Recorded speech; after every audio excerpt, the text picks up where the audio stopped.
ഇന്നത്തെ സുവിശേഷത്തിലെ ഒരു വാക്യം പല ഹൃദയങ്ങളുടെയും അവസ്ഥയെ ശാന്തമായി വിവരിക്കുന്നു. ഭയം നിമിത്തം വാതിലുകൾ അടച്ചിരുന്നു. ശിഷ്യന്മാർ ഒരു അടച്ച മുറിയിൽ ഒരുമിച്ചിരിക്കുന്നു. മുറി ഇരുട്ടാണ്. ഭാവി അനിശ്ചിതമാണ്. പ്രത്യാശ തകർന്നതായി തോന്നുന്നു. കുറച്ചു ദിവസങ്ങൾക്ക് മുമ്പ് അവർ യേശുവിനോടൊപ്പം ജെറുസലേമിന്റെ തെരുവുകളിലൂടെ ആത്മവിശ്വാസത്തോടെ നടന്നിരുന്നു. എന്നാൽ ഇപ്പോൾ അവർ അടച്ച വാതിലുകൾക്ക് പിന്നിൽ ഒളിച്ചിരിക്കുന്നു. ഭയം അവരെ മാറ്റിമറിച്ചു. ഇത് നമ്മെ ഏറ്റവും ആഴത്തിൽ സ്പർശിക്കുന്നത് ഇവിടെയാണ്. കാരണം ഇന്ന് പലരും അടച്ച വാതിലുകൾക്ക് പിന്നിലാണ് ജീവിക്കുന്നത്. ഭൗതികമായ വാതിലുകൾ അല്ല, മറിച്ച് അദൃശ്യമായോ. ചിലർ ഭയത്തിനുള്ളിൽ അടഞ്ഞിരിക്കുന്നു.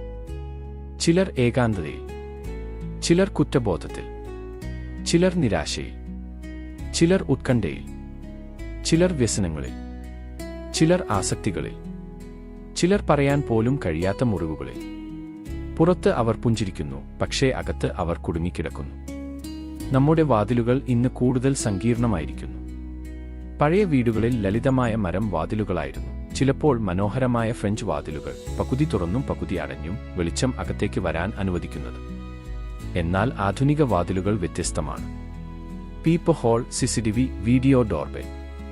തുറക്കുന്നതിനു മുമ്പ് നാം ആദ്യം പരിശോധിക്കുന്നു, ആരാണ് അവിടെ? ഈ വ്യക്തിയെ വിശ്വസിക്കാമോ? സുരക്ഷിതമാണോ? ജീവിതത്തോടും മനുഷ്യരോടും ബന്ധങ്ങളോടും ദൈവത്തോട് പോലും നാം ഇതേ രീതിയാണ് ചെയ്യുന്നത്. നാം അല്പം മാത്രം തുറക്കുന്നു, ശ്രദ്ധയോടെ മാത്രം വിശ്വസിക്കുന്നു, ആരെയും അടുത്ത് അനുവദിക്കുന്നില്ല. ചിലർ ക്രിസ്തുവിനെ ഹൃദയത്തിന്റെ സ്വീകരണമുറിയിലേക്ക് മാത്രം അനുവദിക്കുന്നു. ചില മുറികൾ അടച്ചു തന്നെ വയ്ക്കുന്നു. ഭയത്തിന്റെ മുറി, ദുഃഖത്തിന്റെ മുറി, ക്ഷമയില്ലായ്മയുടെ മുറി, ലജ്ജയുടെ മുറി, രഹസ്യ പാപത്തിന്റെ മുറി. ഹൃദയത്തിന്റെ ചെറിയ ജനാലയിലൂടെ നോക്കുകയേ ഉള്ളൂ, പൂർണ്ണമായി തുറക്കാൻ മടിക്കുന്നു. കുറച്ചു ദിവസങ്ങൾക്ക് മുമ്പ് ഒരാൾ എന്നോട് ഒരു കഥ പറഞ്ഞു. ഒറ്റയ്ക്ക് താമസിക്കുന്ന ഒരു മനുഷ്യൻ ബാത്റൂമിന്റെ വാതിൽ തകരാർ മൂലം അകത്ത് കുടുങ്ങിപ്പോയി. ഫോൺ പുറത്തായിരുന്നു. അവൻ നിലവിളിച്ചു, ആരും കേട്ടില്ല. മണിക്കൂറുകൾ ഭയത്തോടെയും അസഹായത്തോടെയും കഴിഞ്ഞു. സ്വാതന്ത്ര്യം ആഗ്രഹിക്കുന്നു, പക്ഷേ വാതിൽ തുറക്കാൻ കഴിയുന്നില്ല. ഒടുവിൽ ഒരു അയൽക്കാരൻ ദുർബലമായ നിലവിളി കേട്ടു വന്ന് സഹായിച്ചു. സഹോദരന്മാരെ, സഹോദരിമാരെ, ആ കഥ ഒരു ബാത്റൂം വാതിലിനെക്കുറിച്ച് മാത്രമല്ല, അത് മനുഷ്യ ഹൃദയത്തെക്കുറിച്ചാണ്. ആ ഭയനിറഞ്ഞ മുറിയിലേക്ക്, ആ കുടുങ്ങിക്കിടക്കുന്ന അവസ്ഥയിലേക്ക് യേശു വരുന്നു. സുവിശേഷം പറയുന്നു, യേശു വന്ന് അവരുടെ നടുക്കൽ നിന്നു. ശ്രദ്ധിക്കൂ, എത്ര മനോഹരമാണ്. വാതിലുകൾ അടച്ചു തന്നെയിരുന്നു, എന്നിട്ടും യേശു അകത്ത് പ്രവേശിച്ചു. കാരണം അടച്ച വാതിലുകൾക്ക് ഉയിർത്തെഴുന്നേൽക്കപ്പെട്ട ക്രിസ്തുവിനെ തടയാൻ കഴിയില്ല. ഭയത്തിനും കഴിയില്ല, പാപത്തിനും കഴിയില്ല, മുറിവിനും കഴിയില്ല, പരാജയത്തിനും കഴിയില്ല. അവൻ ആദ്യം പറഞ്ഞത് ദേഷ്യത്തിന്റെ വാക്കുകളല്ല. നിങ്ങൾ എന്നെ ഉപേക്ഷിച്ചത് എന്തുകൊണ്ട്? നിങ്ങൾ ഓടിപ്പോയത് എന്തുകൊണ്ട്? നിങ്ങൾ എന്നെ പരാജയപ്പെടുത്തിയത് എന്തുകൊണ്ട് എന്നൊന്നും അല്ല. പകരം അവൻ പറഞ്ഞു, നിങ്ങൾക്ക് സമാധാനം ഉണ്ടാകട്ടെ. എത്ര സൗമ്യത, എത്ര കരുണ, എത്ര ദൈവികമായ അനുകമ്പ. ഉയിർത്തെഴുന്നേറ്റ യേശു മുറിവേറ്റ ഹൃദയങ്ങളിലേക്ക് കടന്നുവരുന്നത് ശിക്ഷിക്കാനല്ല, സുഖപ്പെടുത്താനാണ്. ഇന്ന് പലരും സമാധാനം തെറ്റായ ഇടങ്ങളിൽ തിരയുന്നു, പണത്തിലും വിജയത്തിലും വിനോദത്തിലും വ്യത്യസ്തങ്ങളിലും. പക്ഷേ യേശു തരുന്ന സമാധാനം വ്യത്യസ്തമാണ്. അത് പ്രശ്നങ്ങളുടെ അഭാവമല്ല, ദൈവത്തിന്റെ സാന്നിധ്യമാണ്. അതുകൊണ്ടാണ് യേശു തന്റെ മുറിവുകൾ അവരെ കാണിച്ചത്. മുറിവുകൾ ഇപ്പോഴും ദൃശ്യമായിരുന്നു. കാരണം അവ ഇനി പരാജയത്തിന്റെ അടയാളങ്ങളല്ല, സ്നേഹത്തിന്റെ അടയാളങ്ങളായി മാറിയിരിക്കുന്നു.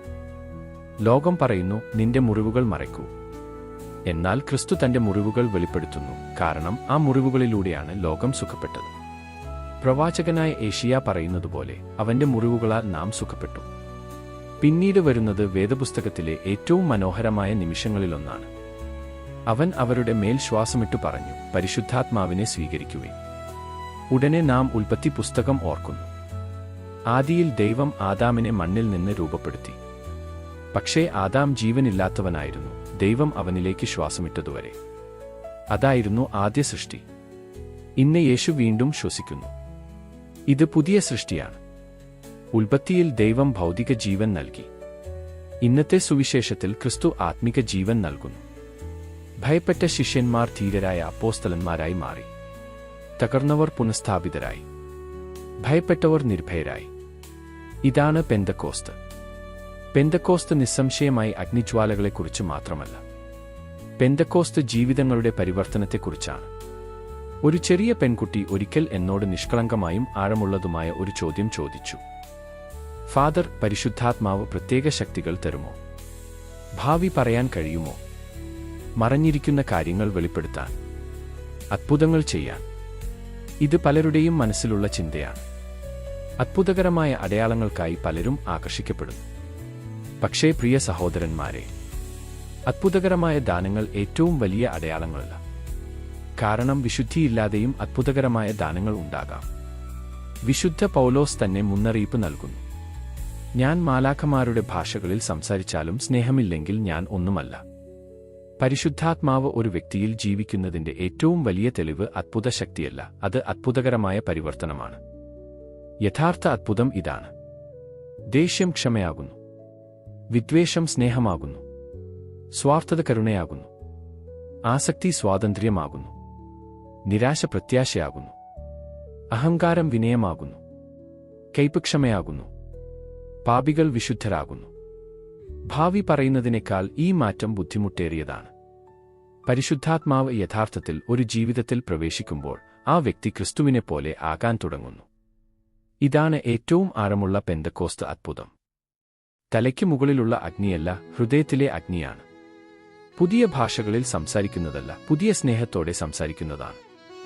ഇന്ന് പെന്തക്കോസ്ത് നമ്മോട് ചോദിക്കുന്ന ചോദ്യം ഇതാണ്: ഞാൻ അത്ഭുതങ്ങൾ കണ്ടിട്ടുണ്ടോ എന്നല്ല, ഞാൻ ക്രിസ്തുവിൽ പുതിയ മനുഷ്യനായി മാറിയോ? പരിശുദ്ധാത്മാവിന്റെ ഏറ്റവും വ്യക്തമായ അടയാളം നമുക്ക് ചുറ്റുമുള്ളത് അല്ല, നമ്മുടെ ഉള്ളിലുള്ളതാണ്. നൈജീരിയയിലെ ഒരു വൈദികന്റെ കഥ. മാസങ്ങളോളം തടവിലായിരുന്നു.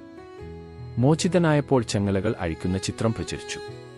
ശരീരത്തെ ചങ്ങലകൾ ബന്ധിക്കാമായിരുന്നു, പക്ഷേ പരിശുദ്ധാത്മാവിനെ ഒരു ജയിലും തടയാൻ കഴിഞ്ഞില്ല. ഇതാണ് പെന്തക്കോസ്ത്. പെന്തക്കോസ്തിനു മുമ്പ് അടച്ച വാതിലുകൾ, പെന്തക്കോസ്തിനു ശേഷം തുറന്ന തെരുവുകളും നിർഭയമായ പ്രസംഗവും. ഭയത്തിൽ ഒളിച്ചിരുന്ന ശിഷ്യന്മാർ പീറ്റർ ധൈര്യത്തോടെ ജനക്കൂട്ടത്തിനു മുമ്പിൽ ക്രിസ്തുവിനെ പ്രസ്താവിക്കുന്നു. പരിശുദ്ധാത്മാവ് എല്ലാം മാറ്റുന്നു. അഗ്നി എന്തുകൊണ്ട്? കാരണം അഗ്നി ശുദ്ധീകരിക്കുന്നു, വെളിച്ചം നൽകുന്നു, പടരുന്നു. ലോകം ഇപ്പോൾ തന്നെ കത്തിക്കൊണ്ടിരിക്കുന്നു. ദേഷ്യം, വിഭജനം, അക്രമം, ആശയക്കുഴപ്പം, വിദ്വേഷം. ലോകത്തിന് കൂടുതൽ ശബ്ദം വേണ്ട, ആത്മാവ് നിറഞ്ഞ മനുഷ്യരാണ് വേണ്ട. യുദ്ധാനന്തര യൂറോപ്പിലെ അനാഥരായ കുട്ടികൾക്ക് രാത്രി ഒരു ചെറിയ ബ്രെഡ് കഷ്ണം കയ്യിൽ കൊടുത്തപ്പോൾ അവർ സമാധാനത്തോടെ ഉറങ്ങി. കാരണം അത് ഉറപ്പ് നൽകി, നാളെ മതിയായ ഭക്ഷണം ഉണ്ടാകും. പ്രിയ സഹോദരന്മാരെ, പരിശുദ്ധാത്മാവ് ആ ഉറപ്പാണ്. ക്രിസ്തു നമ്മുടെ മേൽ തന്റെ ആത്മാവിനെ ശ്വസിപ്പിക്കുന്നു പറയുന്നു. നീ ഒറ്റയ്ക്കല്ല, ഞാൻ നിന്നോടൊപ്പമുണ്ട്. പ്രത്യാശയുണ്ട്. പിന്നീട് യേശു പറയുന്നു, പിതാവ് എന്നെ അയച്ചതുപോലെ ഞാനും നിങ്ങളെ അയക്കുന്നു. ക്രിസ്തീയ ജീവിതം സമാധാനം സ്വീകരിക്കുന്നത് മാത്രമല്ല, മറ്റുള്ളവർക്ക് സമാധാനമാകുന്നതുമാണ്. നമുക്ക് ചുറ്റും അദൃശ്യവാതിലുകൾക്ക് പിന്നിൽ കുടുങ്ങിയ പലരുമുണ്ട്. ദൈവം നമ്മെ അവരിലേക്ക് അയക്കുന്നുണ്ടാകാം. നിന്റെ ഹൃദയത്തിൽ ഇപ്പോഴും ഒരു അടച്ച മുറി ഉണ്ടെങ്കിലും ഓർക്കുക, അടച്ച വാതിലുകൾക്ക് ഉയിർത്തെഴുന്നേറ്റ യേശുവിനെ തടയാൻ കഴിയില്ല. അവൻ ഇപ്പോഴും വരുന്നു പറയുന്നു, നിനക്ക് സമാധാനം ഉണ്ടാകട്ടെ. അവൻ നമ്മുടെ മേൽ തന്റെ ആത്മാവിനെ ശ്വസിപ്പിക്കുന്നു, നമ്മെ പഴയ നിലയിൽ വിടാൻ അല്ല, പുതിയ സൃഷ്ടിയാക്കാനാണ്. ഭയത്തിൽ നിന്ന് ധൈര്യത്തിലേക്ക്, ഇരുട്ടിൽ നിന്ന് വെളിച്ചത്തിലേക്ക്, ഒറ്റപ്പെടലിൽ നിന്ന് ദൗത്യത്തിലേക്ക്. ക്രിസ്തുവിന്റെ സമാധാനം വഹിച്ചുകൊണ്ട് നാം മുറിവേറ്റ് ലോകത്തിലേക്ക് പുറപ്പെടട്ടെ. ആമേൻ.